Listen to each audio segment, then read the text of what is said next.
from Russia, we head to another American nemesis, and that is China. Hackers suspected of having Chinese support have used a flaw in a popular email security tool to target hundreds of public and private organizations. A new report finding a third of those organizations are government agencies. This as Microsoft co-founder Bill Gates met today with Chinese President Xi Jinping. Gates also making the trip to visit health and development partners for his foundation. Phil Mudd is the former deputy director of counterterrorism for the CIA, and he joins us now. Phil, thanks very much for joining us.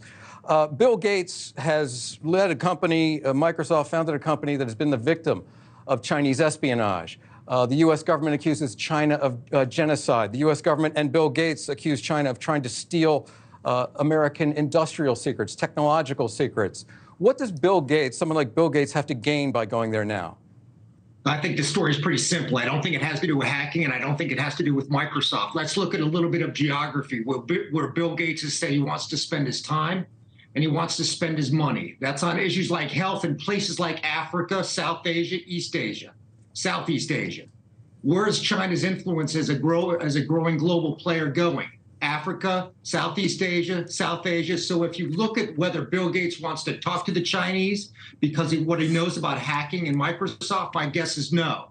If you look at what Bill Gates is interested in terms of global health, where he wants to go and where the Chinese are going in places like Africa, he's got to talk to the Chinese. Chinese. I don't think he has an option.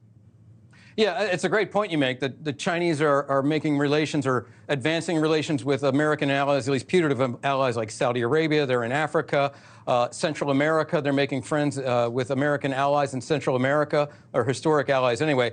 Pointing out what you said, Janet Yellen, the Treasury Secretary, testifying this week before Congress, she said, we cannot just turn our back on China.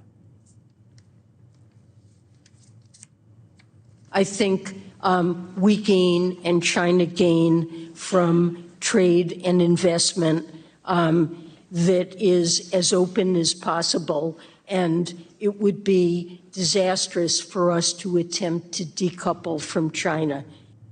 Okay, despite the fact that China is harassing American warplanes in the Straits of Taiwan, they're competing with us both militarily and economically. We cannot decouple, according to Secretary Yellen, and as evidenced by what you just said, this visit by Antony Blinken to China. How intertwined are these two countries now? Is there no turning back? I mean, you're talking about the globe's biggest economies. You look at American trading partners in places like South Korea and Japan. What are we supposed to do?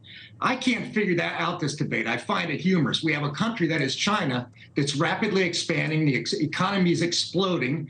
They have incredible investment in military technology and in just in general military ships, planes. They're geographically closer to places that are of interest to us, like Taiwan. And we want to say over the next 50 years, when we have 330 million people and they have 1 billion plus, that we're going to beat them. By the way, let me be blunt. Whether you like it or not, a totalitarian state can plan 50 years ahead better than a divided Congress can. So we can fool ourselves to think that we will outcompete them in the next 50 years. I don't buy it. I don't like it. I'm an American. I'm a Democrat. That is a small d Democrat. Let's not fool ourselves. We got to talk to them whether we like it or not. They'll beat us if we don't. All right. Philip Mudd from the CIA, former CIA official. You know what you're talking about. Thank you very much. Thanks for watching. Go to newsnationnow.com to find News Nation on your television provider. And don't forget to subscribe. Click the red button to get more of News Nation's fact-driven, unbiased coverage.